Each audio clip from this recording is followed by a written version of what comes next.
Des enceintes sans fil et du Ableton Live dans Pro Tools, tout ça, c'est dans la matinale d'Audiofanzine. Et bonjour à tous et bienvenue dans la matinale d'Audiofanzine, le 119e épisode aujourd'hui, que je tourne en live sur Twitch comme tous les jeudis à 12h30 et qui est diffusé ensuite sur la chaîne YouTube d'Audiofanzine tous les vendredis matins à 7h. C'est pour ça que ça s'appelle la matinale, c'est parce que c'est publié le matin, même si moi je me lève pas si tôt que ça en vérité pour faire la matinale. Je triche un peu, mais c'est pas grave. Comme d'habitude, laissez-moi avant tout vous parler du sponsor de l'émission, qui n'est autre que le magasin Thomann. Voilà, vous connaissez forcément, si vous êtes un petit peu dans la musique, si vous avez déjà acheté des instruments, du matériel audio, vous connaissez sûrement. Voilà, c'est depuis pas mal de temps maintenant le partenaire de l'émission, donc on les remercie chaudement, évidemment. Quoi d'autre ? Bah écoutez, on va passer directement à la première, donc des 4 news de la matinale. On est parti pour une dizaine de minutes, c'est parti. Et donc on commence cette matinale 119 avec 2 news pour le prix d'une, et c'est du côté de Presonus que ça se passe, car la marque a annoncé la sortie de la version 6.5 de sa Stan Studio One, et si je devais résumer en 2 mots le contenu de cette mise à jour, ce sera Dolby Atmos. Voilà, c'est tout pour cette matinale, à la semaine prochaine pour d'autres news ultra complètes. Bon allez, je vais vous en dire un peu plus quand même, hein. On pourra désormais donc mixer, enregistrer et éditer en multicanal, et ce jusqu'en 9.1.6. Et oui, ça fait beaucoup de canaux tout ça. Évidemment, ils ont intégré un moteur de rendu Dolby Atmos, une sortie parallèle pour un casque en binaural, très important ça quand on fait du Dolby Atmos, 2 nouveaux panners surround et orienté objet, car je vous rappelle, c'est une des spécificités du Dolby Atmos, le mixage orienté objet. Et si vous voulez d'ailleurs en savoir un petit peu plus là-dessus, sachez que j'ai interviewé une personne de chez Dolby, je vous mets le lien dans la description évidemment. On a aussi le support des plugins tiers pour gérer la panoramique, le panning dans les envois de la table de mixage, l'export aussi en Dolby Atmos avec la possibilité de sortir différents formats en même temps. Et évidemment, Presonus a mis à jour tout son bundle de plugins intégrés pour qu'il soit adapté du coup au mixage immersif, et même le flanger et le phaser ont été mis à jour pour le mixage immersif. C'est pas mal quand même. À noter aussi la présence d'un délai surround, d'une nouvelle reverb à convolution, la Open Air 2, et de nouveaux fichiers de réponse impulsionnelle alors jusqu'au 7.1.4, et un outil permettant de faire ses propres fichiers IR en 9.1.6. Et oui, toujours beaucoup de canaux. Dernière chose importante, la page projet permet désormais de charger les plugins ARA. Voilà, c'est une bonne chose à savoir. Mais ce n'est pas tout. Bah oui, je vous avais dit que c'était une news 2 en 1, car Presonus a annoncé, du coup, avec cette nouvelle version, en collaboration avec Bitwig, un nouveau type de fichier, les DAW Project, dont la fonction première, c'est de permettre à toutes les stans du marché de pouvoir s'échanger des sessions en gardant le plus d'informations possible. À noter que c'est un projet gratuit et libre, et que dans le fichier, on pourra stocker des informations telles que le time warping, la transposition, les notes expressions, mais aussi les paramètres des plugins, très important, les automations et les états des plugins avec des égaliseurs, compresseurs, gate et limiteurs génériques. C'est ce qui pourra notamment faire plus facilement du coup passer les paramètres d'une stan à l'autre. On pourra aussi sauver les scènes avec les différents clips pour les stans non linéaires. Vous allez voir, on va en reparler des stans non linéaires, excusez-moi, dans cette émission. Faut avouer que stocker toutes ces infos dans un seul fichier, bah ça fait rêver, surtout que pour ceux qui travaillent en collaboration avec d'autres musiciens ou ingénieurs du son ou techniciens du son qui n'utilisent pas forcément les mêmes logiciels que nous. Vous savez, ça arrive évidemment, des logiciels, il y en a plein. Les gens à l'origine de ce projet précisent quand même que ça restera évidemment ouvert et gratuit, et que le but c'est pas de devenir un format natif. Ça c'est très important, ça doit rester un format d'échange entre toutes les stans, hein. Voilà, c'est le but. C'est du XML, donc c'est accessible à tout le monde. Et pour l'instant, seul Studio One, donc du coup 6.5, et Bitwig 5.0.9 sont compatibles. Et on espère que les autres suivront, du coup, car l'idée est excellente. La mise en place aussi, c'est gratuit, c'est ouvert, ça aidera tous les musiciens du monde. Que demander de plus, Je vous le demande. La suite de la matinale ? Allez, c'est parti.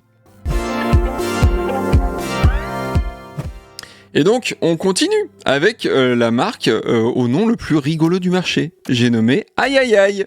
Et oui, c'est Aïe Aïe, c'est le nom de la marque. Dont j'ai le casque sans fil et sans latence aussi. J'ai fait une vidéo dessus, je vous mets le lien aussi en description. Alors c'est maintenant une paire d'enceintes qu'ils proposent, mais pas une paire d'enceintes comme les autres, puisque celle-ci est totalement sans fil. Alors comme le casque, ils utilisent un protocole permettant d'envoyer du son sans compression et avec une latence très faible. En gros, c'est pas du Bluetooth, ça utilise les fréquences du Wi-Fi, grosso modo.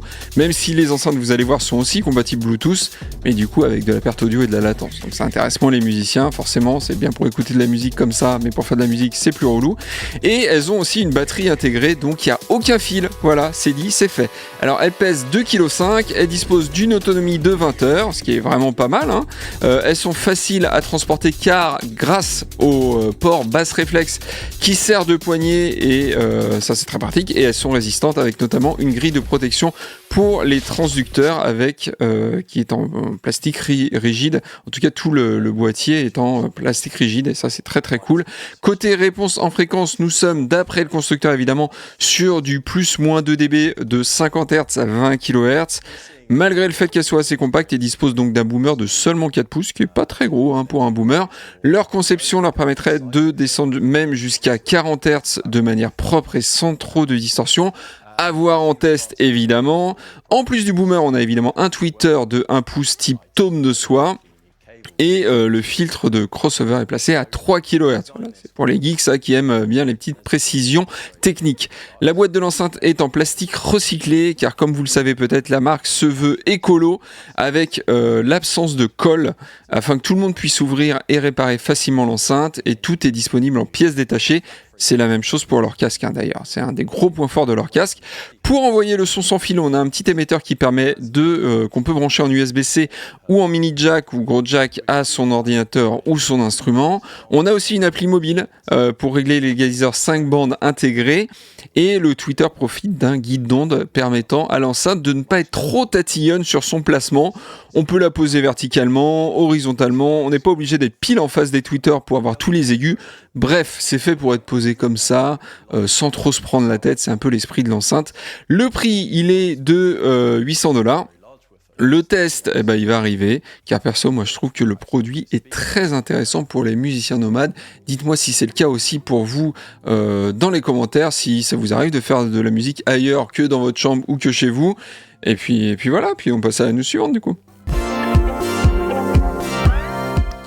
Et on continue du côté de la Suède avec non pas Ikea mais Softube qui nous a bien teasé depuis quelques jours. On avait une petite idée hein, et c'est bien la console One Channel MK3 qui a été présentée au monde entier.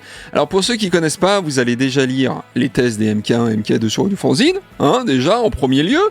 Et en gros, la promesse c'est de ne plus avoir à utiliser la souris pour mixer. On fait tout avec des petits boutons et autres potards. Chaque potard correspond à une fonction. Il n'y a pas de menu, sous-menu, de mapping, etc. C'est plug and play. Le gain, c'est le gain. Le ratio, c'est le ratio. Il n'y a pas de surprise. Côté émulation, car je rappelle que c'est juste un contrôleur hein, qui fonctionne avec un plugin, on n'a que des noms qui font rêver comme Summit Audio, TubeTech, SSL, Chandler, Empirical Labs. La bête est fournie avec la Core Mixing Suite, donc c'est la suite de plugins hein, tout simplement qui est fournie avec. On nous promet une finition premium avec un toucher rappelant les plus belles consoles analogiques et une résolution numérique des potards énormes afin d'offrir une précision chirurgicale. Alors c'est compatible directement avec toutes les grandes stands du marché, à savoir, attention vous êtes prêts, Logic, Pro Tools, Ableton Live, Cubase, Studio One, Luna, et oui, Luna aussi, Reaper, FL Studio, Nuendo et Cakewalk. Alors, pas de Bitwig, hein, dommage, on en parlait il y a quelques minutes. D'autres infos aussi que j'ai trouvé intéressantes, c'est compatible avec la norme VESA. Vous savez, c'est le truc des écrans là et des télés, afin de pouvoir la mettre facilement sur un bras articulé. Et ça, je trouve que c'est vraiment pas bête comme idée. C'est aussi rackable. Pas bête aussi, et on annonce des faders MK3 pour aller avec qui vont bientôt sortir. Alors ça sera vendu 995 € sur le site de Softube, frais de port offerts pour l'Europe et les US, et ouais, ce sont des grands seigneurs chez Softube. À noter, c'est important que les versions MK1 et MK2 continuent d'être supportés et compatibles. Et ça, c'est une info importante. Je trouve qu'on achète du matériel comme ça, de savoir si la marque ne met pas forcément à la poubelle tout de suite ses anciens produits dès que des nouveaux sortent. Personnellement, moi je trouve ça important. Est-ce que c'est votre cas aussi ? Dites-le moi dans les commentaires. Et puis on passe à la dernière news. Et on termine avec Avid et Pro Tools. Et ouais, pas un seul instrument de musique cette semaine. Ça doit pas arriver si souvent que ça dans la matinale. Donc avec Avid et sa version 2023.9, voilà, c'est comme ça qu'ils nomment les versions maintenant Pro Tools par année. Et l'arrivée de Pro Tools Sketch, qui va pas vous raconter des blagues avec une fausse moustache et tout ça, c'est pas le style de la maison. Sketch en anglais, ça veut dire faire un dessin vite fait, un brouillon, et c'est là toute l'idée de cette nouvelle fonctionnalité. En gros, c'est un Ableton Live dans Pro Tools, voilà, le mot est lâché, je sais c'est facile, mais au moins vous voyez tous à quoi on a affaire ici, ne m'en voulez pas pour ça. C'est une fenêtre de création musicale non linéaire et qui se base sur des clips et autres boucles, oui, comme Ableton Live, je sais, comme Bitwig aussi, notamment. Je crois qu'il y a la même fonction aussi dans comment ça s'appelle ? Dans le logiciel d'Apple aussi, qui est dispo. Donc ça, c'est dispo du coup dans Pro Tools, mais aussi en tant qu'appli iPad. Donc le but, c'est de coucher rapidement des débuts d'idées de compo, sans se prendre la tête. Et pour la petite histoire, faut savoir que c'est une fonctionnalité qui est en préparation depuis des années, et que certaines fonctionnalités qu'on a vu débarquer dans Pro Tools récemment, ils sont directement liés, comme la manipulation du pitch and time, avec Lara et Melodine, ils ont intégré ça dans Pro Tools notamment. Il y a les effets de clip, et oui, ça semble évident, mais les effets de clip, c'est lié à ce Pro Tools Sketch. Le fait aussi que la musique ne se coupe pas pendant la création, c'est un truc sur lequel ils avaient bossé il y a quelques temps, et forcément, oui, c'est en lien aussi avec Pro Tools Sketch. En tout cas, ils avaient ça dans le viseur, c'est clair. Faut savoir que sur ordinateur, on n'est pas obligé d'avoir une session Pro Tools ouverte ou chargée pour commencer à utiliser Sketch. La fenêtre est totalement indépendante et peut même être utilisée avec plusieurs sessions de Pro Tools différentes. C'est d'ailleurs un fichier différent qui est utilisé aussi, c'est pas un point .ptx mais un point .ptsketch. Voilà, ptsketch, on aime ou on n'aime pas, à vous de me dire. Sketch est dispo gratuitement sur iPad, mais aussi avec toutes les versions de Pro Tools, même la gratuite Pro Tools Intro. C'est pas mal quand même. On nous promet aussi pas mal d'évolutions dans le futur. Ce n'est d'après Avid que le début de l'histoire, avec notamment la possibilité de charger les plugins AX dans Sketch, de faciliter aussi le glisser-déposer des fichiers entre Sketch et la session de Pro Tools. Bref, vous voyez l'idée quoi. Une bien belle histoire, gratuite en plus, c'est pas si commun chez Avid, même si c'est pas les premiers à penser à ça, je vous l'ai dit, Apple l'a fait notamment avec sa Stan, d'implémenter ce genre de fonctionnalité, puis Ableton Live ça existe depuis longtemps, il y a Bitwig aussi qui est là, mais comme dirait Thérèse, c'est offert de bon cœur. Donc on va pas faire les grincheux. En tout cas, dites-moi si vous êtes utilisateur de Pro Tools et si cette fonctionnalité vous intéresse, ou si de toute façon vous utilisez déjà Ableton Live. Je pense qu'il y a beaucoup de gens qui, comme moi, utilisent plusieurs stans. Moi notamment, j'utilise Ableton Live pour justement coucher des idées rapidement comme ça, et je finis après dans Studio One.